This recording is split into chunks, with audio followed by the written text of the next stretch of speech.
दोस्तों पहले एक छोटा सा किस्सा सुनो। एक राजा था, वो हमेशा बेचैन रहता था। पूरा राज्य था, धन दौलत थी, सब कुछ था उसके पास, अच्छी रानी थी, तो भी बेचैन और परेशान रहता था। जो भी उसके पास था उसको कम लगता था और राज्यों की तरफ झांकता, उनके पास तो ये है, मेरे पास ये नहीं है। छोटे राज्यों पर हमला भी करता, अपने राज्य के लोगों को परेशान करा हुआ था। खूब लगान लगा दिया, हीरे जवाहरात, सेना, घोड़े, हाथी, सब कुछ था, तो भी खुशी नहीं थी। एक दिन वो राजा अपने राज्य की यात्रा पर निकला, पूरा दिन राज्य में घूमा और शाम को जब वो महल वापस जा रहा था, उसको एक बहुत छोटी सी कुटिया नजर आई। नजर भी इसलिए आई क्योंकि उस कुटिया की हालत जर्जर थी। पूरे राज्य में ऐसी खराब कुटिया, ऐसी छोटी कुटिया नहीं थी।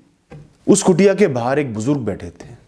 सर्दी का मौसम था, तन पर ज्यादा कपड़े भी ना थे, हालत भी मैली कुचैली थी, तो भी मुस्कुरा रहे थे और एक गीत गा रहे थे। आवाज बहुत मधुर थी। उन्हें देखकर राजा चौंक गया कि इतना गरीब बुजुर्ग इतनी बुरी हालत में और गीत गा रहा है, मुस्कुरा रहा है, खुश है, ये क्या चमत्कार है। राजा अपने रथ से उतरा और पैदल चलकर बुजुर्ग के पास गया। बुजुर्ग उसे देखते ही उठ गए, प्रणाम करा। राजा ने उनसे पूछा कि हे बाबा, तुम्हारी हालत तो बहुत खराब है, ना रहने का ढंग, ना कपड़े, शरीर से भी ऐसा लग रहा है कि कितना कम खाते हो, तो भी तुम खुश कैसे दिख रहे हो? गीत क्यों गुनगुना रहे हो? परेशान क्यों नहीं हो? क्या आपको दुख, बेचैनी, घबराहट नहीं रहती? अपना जीवन खराब नहीं लगता? बुजुर्ग मुस्कुराए और बोले, हे राजा, मेरे पास वो दौलत है जो इस संसार की सभी दौलतों से ऊपर है, सभी सोने से ऊपर है, हीरों से ऊपर है, राज्यों से ऊपर है। मैंने उसे बहुत संजो कर रखा है, बहुत संभाल कर रखा है। मुझसे अमीर कोई नहीं। राजा चौंक गया। राजा को लगा कि इनके पास तो कोई बहुत अनमोल मणि रखी हुई है। तो राजा ने उनसे पूछ भी लिया, ऐसी कौन सी मणि आपके पास रखी हुई है, मुझे भी तो बताओ। बुजुर्ग हंसे और बोले, हे राजा, मेरे पास संतुष्टि है, मेरे पास तसल्ली है। जो भी ऊपर वाले ने मुझे दिया है, वो कम हो ज्यादा हो, उससे मेरा गुजारा चल रहा है, मैं उससे संतुष्ट हूं, मुझे वो अच्छा लगता है, वही मेरे लिए कीमती है, मैं उसे ही भोग लेता हूं। मुझे इस जीवन में भी चैन ही चैन है, मुझे कुछ ज्यादा की आवश्यकता ही नहीं है, तो मैं दुखी क्यों रहूंगा। राजा अगले कुछ क्षण वहीं खड़े रहे, सोचते रहे। फिर अपने सैनिकों को हुक्म दिया कि बुजुर्ग के लिए एक नया घर बनाया जाए, उनको सुख सुविधाएं दी जाए, और वहां से चले गए। पूरी शाम राजा सोचते रहे कि एक मैं हूं, इतना सब होने के बाद भी परेशान रहता हूं, हैरान रहता हूं कि मेरे पास कुछ नहीं है। उस राजा के पास तो ये है, उसके पास तो वो है। हमेशा अधूरा रहता हूं, हमेशा दुखी रहता हूं, रात को नींद नहीं आती, बस मन में इच्छाएं उठती रहती है कि ये मिल जाए, वो मिल जाए, और हो जाए। और एक तरफ ये बुजुर्ग हैं, इतनी दुर्दशा में जी रहे हैं, तो भी इनके मन का सुकून सराहनीय है।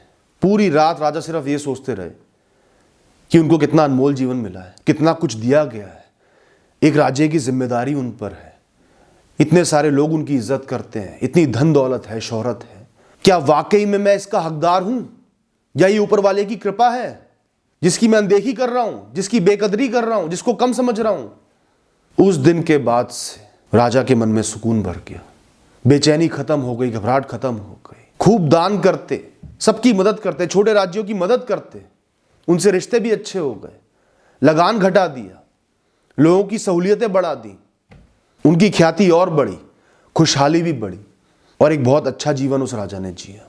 दोस्तों, तसल्ली या संतुष्टि एक ठहराव है। जब बेचैनी थम जाती है, तूफान थम जाते हैं, शांति हो जाती है, सुकून का भाव होता है।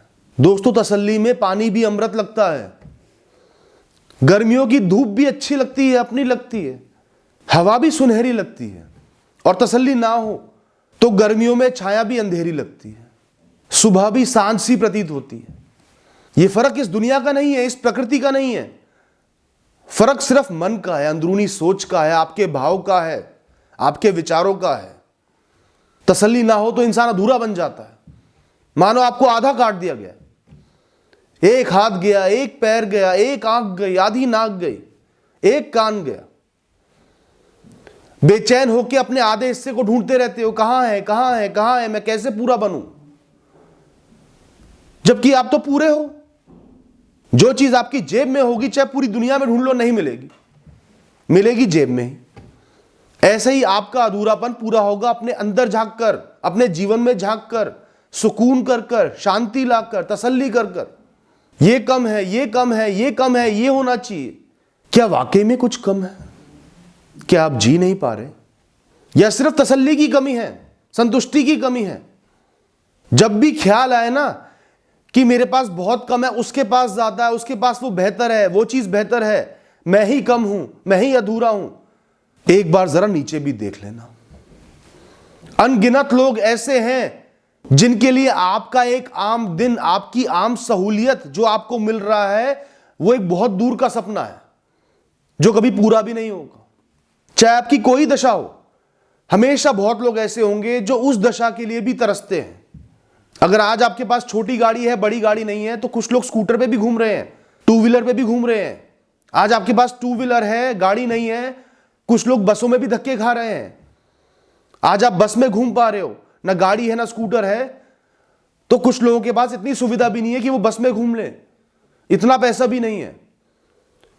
और कुछ लोग बस में भी नहीं घूम पाते, पैदल ही चलना पड़ता है या मन मारना पड़ता है। तो कुछ लोग ऐसे भी हैं जो सब कुछ होते हुए भी, चाहते हुए भी बिस्तर से नहीं उठ सकते, शरीर इतना बीमार है। कुछ लोगों का शरीर बहुत बीमार है, तो कुछ लोग ऐसे भी हैं जिनका शरीर ऐसा बीमार है कि कोई उम्मीद ही नहीं है, अंत ही नजर आ रहा है। कम से कम आपके पास उम्मीद तो है। तो दोस्तों, उन लोगों की तरफ देखो जो तसल्ली से जी रहे हैं, जिनके पास वो भी नहीं है जो आपके पास है, पर संतुष्टि है, खुशी है, मुस्कुराहट है, चैन है। बहुत से लोग ऐसे मिल जाएंगे। पर इसका मतलब ये नहीं कि हम प्रगति के रास्ते पर ना चलें, आगे बढ़ना ही छोड़ दें, मेहनत करना ही छोड़ दें कि जो है बस तसल्ली कर लेता हूं, आराम से जी लेता हूं, पड़ा रहता हूं। ऐसा नहीं है। प्रगति होगी, प्रगति होनी चाहिए, प्रगति करनी चाहिए, परंतु सही वजहों से, सही तरीकों से। सिर्फ बहस में नहीं कि उसके पास ये है मुझे ये चाहिए, बेचैन होकर नहीं, अधूरा महसूस करके नहीं। प्रगति है आगे बढ़ने का रास्ता, कुछ सीखने का रास्ता, बेहतर बनने का रास्ता। जो भी काम कर रहे हो उसमें और बेहतरीन बनना है, बहुत सीखना है, लोगों की सेवा करनी है, समाज को वापस देना है, बुद्धि को बढ़ाना है, समझदारी को बढ़ाना है। और राह में जो भी मिलता रहे, कम मिले ज्यादा मिले, उसमें सुकून रखो। मन शांत रहेगा, मन ठंडा रहेगा, जीवन अच्छा लगेगा, तो प्रगति भी अच्छे से होगी। वरना सिर्फ बेचैनी में इधर उधर घूमते रहोगे, कुछ कर नहीं पाओगे। बस इतना ही कहना है। Thank you and all the best.